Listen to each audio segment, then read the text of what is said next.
பா நெக்குக்கு கேன்வாஸ் எப்படி குர்த்திக்கு கட் பண்ணுறது இப்போ பார்க்க போகிறோம். ஸோ ஃபஸ்ட்டு என்ன பண்ணோம் அப்படின்னா, கேன்வாஸ் வந்துட்டு இந்த மாதிரி குர்த்தி நம்ம சுடிதாருக்கெல்லாம் லைனிங்கோ ஏதோ ஒன்று இப்போ ஃபோல்ட் பண்ணி தான் நம்ம கட் பண்ணுவோம் இல்லைங்களா. ஏன்னா நெக் ஆல்வேஸ் நம்ம ஃபோல்டட் சைடாக தான் ஸ்டார்ட் பண்ணணும். ஸோ நெக்கோட அகலம் உங்களோடது எவ்வளோ வேணாலும் இருக்கலாம். ஸோ நெக்கோட அகலம் நான் வந்துட்டு 2.25 நான் வந்து வைக்கிறேன்.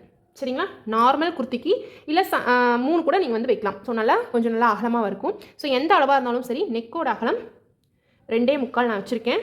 சரிங்களா. அவ்வளோதான் தேவை நெக்கோட அகலம். அடுத்து வந்துட்டு நெக்கோட ஹைட் வந்துட்டு நான் 6 இன்ச்சஸ் வச்சுருக்கேன். சரிங்களா. இந்த 6 இன்ச்சஸ்க்கு கரெக்டாக அந்த 2.25 இருக்குதான்னு பார்த்துக்கோங்க. சரிங்களா. ஏன்னா சம்டைம்ஸ் கிராஸாக போயிடும். ஸோ அவ்வளோதான், வேறு எதுவுமே இல்லை. இந்த 2 லைனையும் ஜாயின் பண்ணிவிட்டு ஹைட் அண்ட் வித் அகலம், ஹைட்டும் அகலம் கழுத்தோட அகலமும் நம்ம சேர்த்தி ஒரு மார்க்கிங் போட்டாச்சு. சரிங்களா. ஸோ ரொம்ப சிம்பிளாக இப்போ வந்துட்டு கர்வ்னால் என்ன பண்ணிடுவோம், நல்லா இப்படி ஆர்ம்ஹோல் ஸ்கேல் வச்சுட்டு நம்ம ரவுண்ட் பண்ணிடுவோம். இது பானெக் அப்படிங்கிறதுனால நம்ம என்ன பண்ணணும்னா, ஜஸ்ட் இந்த நேர் வரும்போது கொஞ்சம் உள் சைடாக வரணும். ரொம்ப இதே மாதிரி இருந்துச்சு அப்படின்னா இப்படி கொஞ்சம் விரிஞ்ச மாதிரி ஆயிரும்.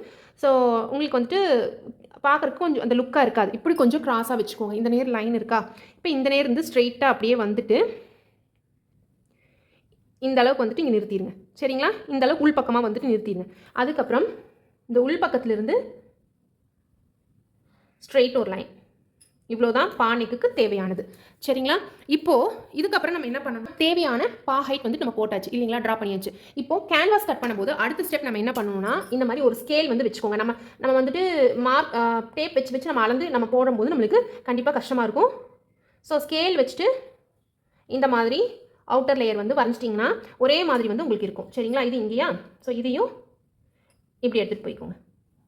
என்ன டிசைன் போகிறதா இருந்தாலும் இந்த மாதிரி அவுட்டர் லைன் வந்து நீட்டாக ப்ராப்பராக போட்டிங்க அப்படின்னா உங்களுக்கு ஸ்டிச் பண்ணும்போது ரொம்ப ஈஸியாக இந்த அகலம் வந்து ஒரே மாதிரி இருக்கும். நம்ம டேப் வச்சு அளந்து போகிறதுக்கும் ஸ்கேல் வச்சு ஒரே ப்ராப்பரான ஒரு லைன் போகிறதுக்கும் டிஃப்ரென்ஸ் இருக்குது. ஸோ இது வந்துட்டு நீட்டாக வரும். சரிங்களா. இப்போ இதை நம்ம வந்து கட் பண்ணிடலாம்.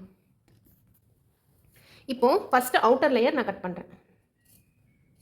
சரிங்களா. அந்த அவுட்டர் லைன் கட் பண்ணிவிட்டு அதுக்கப்புறம் உள்ளே இருக்கிற லைன் கட் பண்ணிக்கலாம். ஸோ கேன்வாஸ் வச்சு நம்ம பண்ணும்போது ட்ரெஸ்ஸில் வந்துட்டு நீட் ஃபினிஷிங் வந்து உங்களுக்கு கிடைக்கும். சரிங்களா.